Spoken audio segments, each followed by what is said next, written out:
کیا ہے بہت ہی دردناک کہانی ہے۔ کہتے تھے ایک حکمران کے بعد دوسرے کو کہتے رہے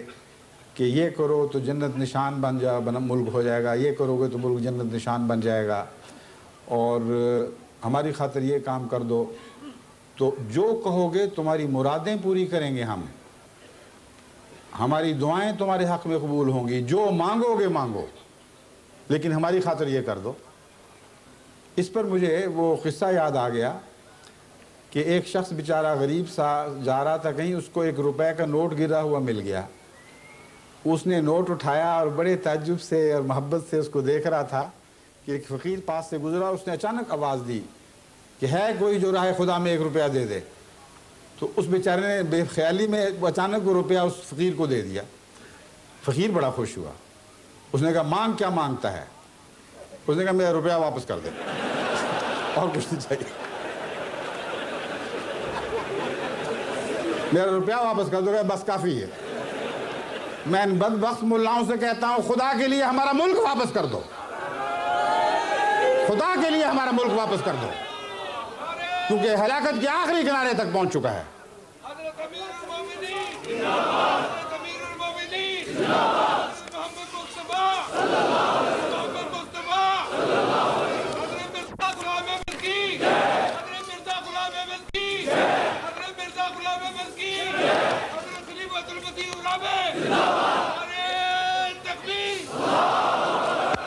خلاصتاً میں آپ کے سامنے رکھتا ہوں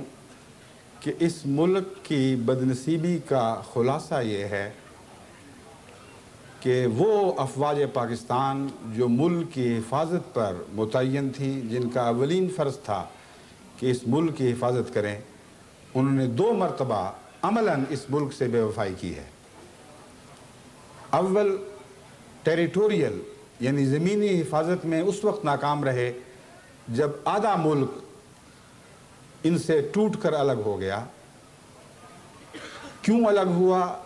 اس کی تفاصیل میں نہیں جانے چاہتا، لیکن پاکستانی فوج جس کے سپرد تھا کہ اپنے ملک کی ٹیریٹوریل حفاظت کریں، وہ بہرحال اس میں ناکام رہے۔ ملک کو یکجا رکھنے میں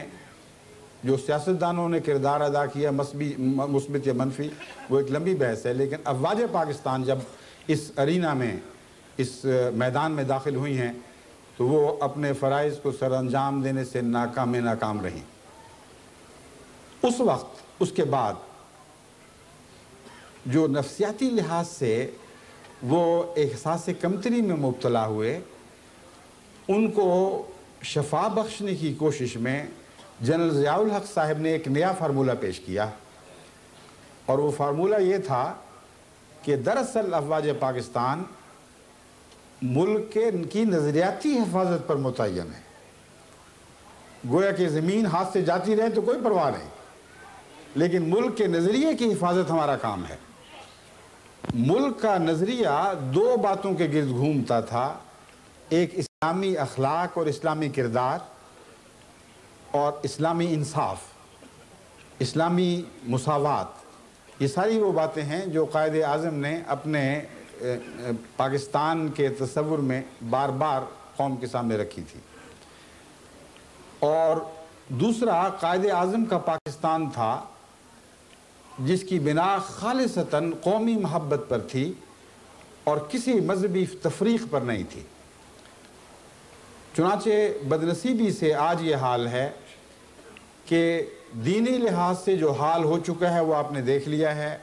اسلام کا اس ملک میں کیا بنا اور اس کی کیسے حفاظت کی گئی، یہ کھلی ہوئی دردناک اور شرمناک کہانی ہے۔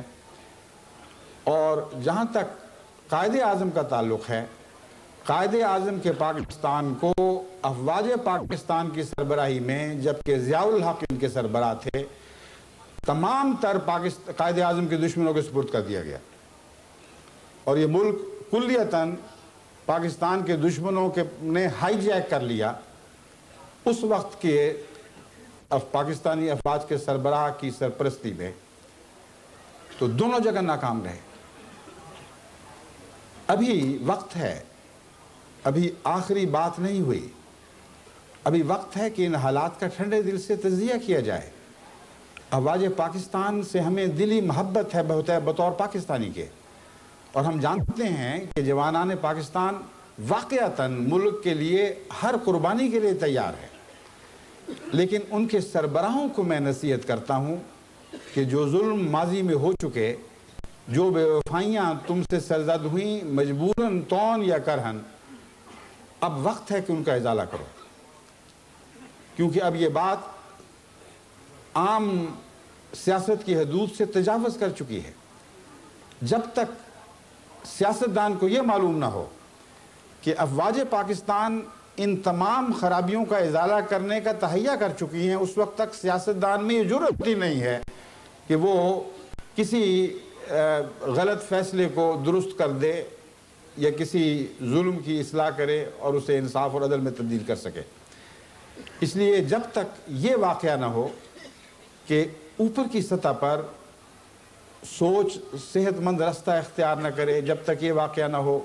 کہ ٹھنڈے دل سے گزشتہ تاریخ کا جائزہ لے کر یہ معلوم کریں کہ کہاں سے چلے تھے، کہاں جا پہنچے ہیں، اس وقت تک اس ملک کی بقا کی کوئی ضمانت نہیں دی جا سکتی۔ حالات دن بدن بد سے بدتر ہوتے چلے جا رہے ہیں۔ اس لیے میں نہایت درد مند دل سے صرف پاکستان کی افواج کے سربراہوں ہی کو نہیں، ملک کے تمام سیاستدانوں کو جو حکومت سے تعلق رکھتے ہوں یا اپوزیشن سے تعلق رکھتے ہوں، یہ عاجزانہ درخواست کرتا ہوں، کوئی کی خدمت میں یہ عاجزانہ اپیل کرتا ہوں، یہ عاجزانہ درخواست کرتا ہوں کہ خدا کے واسطے سر جوڑ کر بیٹھو، جو لغزشیں ہو گئیں ان کو ماضی میں دفن کرو، اثر نو پاکستان کی تعمیر نو کا کام شروع کرو۔ اور یہ ممکن نہیں ہے جب تک اول تم قائد اعظم کے اس تصور میں پناہ نہ لو جس تصور کو قائد اعظم کے الفاظ میں بار بار آپ کے سامنے پیش کر چکا ہوں، اور اس سے بڑھ کر قرآن کی اس نصیحت میں پناہ نہ لو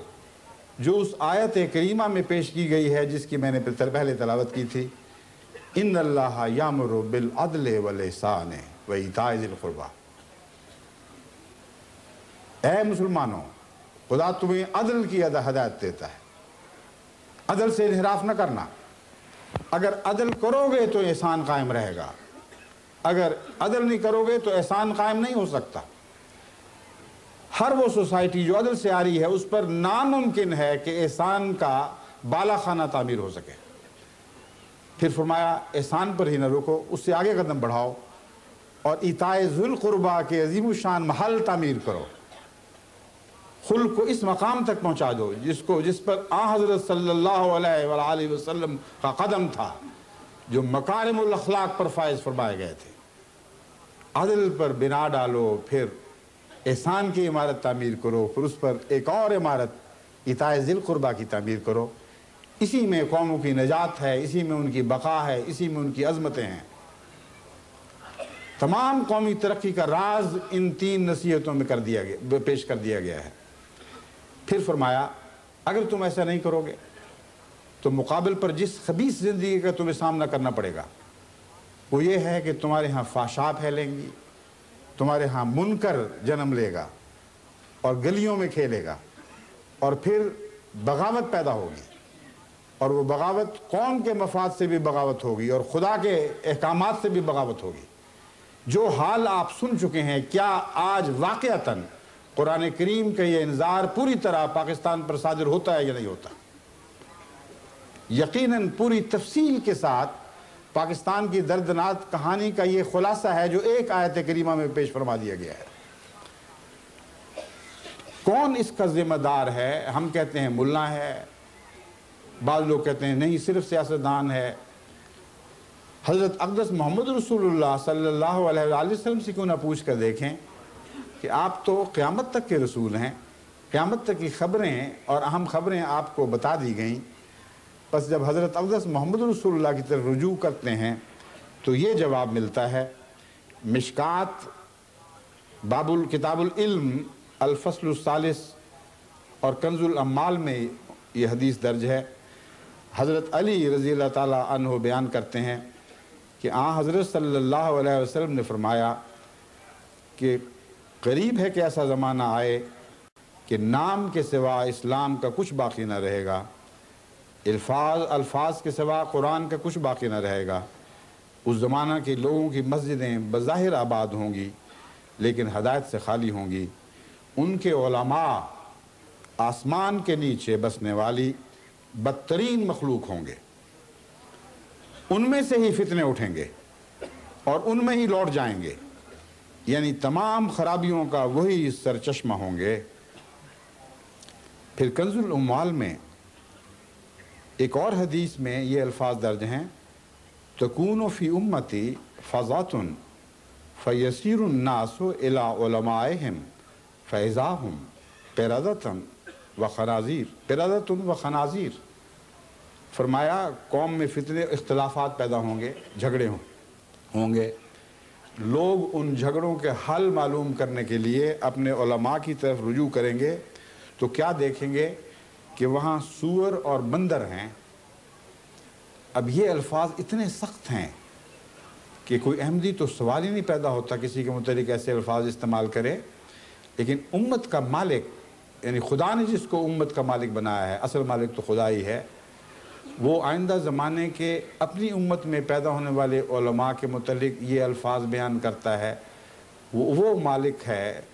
جو اصدق الصادقین ہے، جس کے قول کا ایک ایک ذرہ سچ پر مبنی ہے، جس کا قدم ہمیشہ صدق پر قائم رہا، اور ناممکن تھا کہ وہ علماء تو درکنار ایک عام آدمی کے متعلق بھی ایسی سخت بات کہتا اگر اللہ تعالیٰ نے اسے خبر نہ دی ہوتی۔ بس یہ خدا تعالیٰ کی طرف سے ایک انذاری پیشگوئی تھی جو حضرت محمد مصطفیٰ صلی اللہ علیہ وآلہ وسلم نے ہم تک پہنچا کر ابلاغ کا حق ادا کر دیا۔ حضرت صلی اللہ علیہ وسلم نے ایک اور موقع پر فرمایا، اور یہ حضرت ثعلبہ کی روایت ہے، اسود الغابہ سے لی گئی ہے، کہ رسول اللہ صلی اللہ علیہ وسلم نے فرمایا ان قریب دنیا سے علم چھین لیا جائے گا، یہاں تک کہ علم و ہدایت اور عقل و فہم کی کوئی بات سجھائی نہ دے گی۔ میں یہ سوال کرتا ہوں اہل پاکستان سے، ان کے چھوٹوں، ان کے بڑوں، ان کے اہل دانش اور عوام الناس سے، جو کچھ پاکستان میں ہو رہا ہے، کیا ان کے نزدیک حضرت صلی اللہ علیہ وآلہ وسلم کی یہ پیشخبریاں پوری ہو چکی ہیں یا نہیں ہو چکی؟ کیا وہ علماء جو رسول اکرم صلی اللہ علیہ وسلم کے نزدیک آسمان کے نیچے مخلوقات میں سے بدترین ہوں گے پیدا ہو چکے ہیں یا ابھی کچھ اور انتظار باقی ہے؟ اگر پیدا نہیں ہوئے اور آج کے علماء پر حضور کے اس فتوے کو جاری کرنا ناجائز ہے تو آپ کے علماء ہیں، آپ یہی فیصلہ کر لیجئے، مگر یاد رکھیں کہ پھر کل کے علماء سے ڈریں۔ اگر آج کے علماء نے آپ کو موت کے منہ تک پہنچا دیا ہے تو اس نہج پر آگے بڑھنے والے کل کے وہ علماء کیسے ہوں گے جن پر حضور اکرم صلی اللہ علیہ وآلہ وسلم کی پیشگوئی صادق ہوگی؟ صادق تو بہرحال ہو، محمد مصطفیٰ کی منہ کی بات ہے، ناممکن ہے کہ جھوٹے نکلے۔ اس پر بھی تو غور کرو کہ کون ذمہ دار ہے، اور حضرت اقدس محمد مصطفیٰ صلی اللہ علیہ وآلہ وسلم سے بڑھ کر اور کوئی نہیں ہے جو امت کے قیامت تک کے حالات سے باخبر رکھا گیا ہو۔ بس اس پر غور کرو اور دھیان دو اور اس سے نصیحت پکڑو۔ تمہارے لیے بچنے کی صرف ایک راہ ہے کہ ان لوگوں کی قیادت سے نجات حاصل کرو، جو بن سکتی ہے کرو، لیکن ان سے نجات حاصل کرو جن کو حضور اکرم صلی اللہ علیہ وآلہ وسلم نے ان الفاظ میں یاد فرمایا ہے۔ حضرت مسیح موعود علیہ السلام کے اس اقتباس کے بعد اب میں اس خطاب کو ختم کروں گا۔ حضور نے جو عام دردناک نصیحتیں فرمائی ہیں اور آئندہ کے عذابوں سے ڈرایا ہے، کاش قوم اس پر دھیان دیتی اور توجہ سے ان باتوں پر غور کرتی، لیکن افسوس کہ قوم نے ایسا نہیں کیا۔ حضرت مسیح موعود علیہ السلام فرماتے ہیں، یاد رکھو کہ آخر یہ لوگ بہت شرمندگی کے ساتھ اپنے منہ بند کر لیں گے اور بڑی ندامت اور ذلت کے ساتھ تکویر کے جوش سے دستکش ہو کر ایسے ٹھنڈے ہو جائیں گے جیسے کوئی بھڑکتی ہوئی آگ پر پانی ڈال دے۔ لیکن انسان کی تمام قابلیت اور زیرکی اور عقل مندی اس میں ہے کہ سمجھانے سے پہلے سمجھے اور جتلانے سے پہلے بات کو پا جائے۔ اگر سخت مغزخوری کے بعد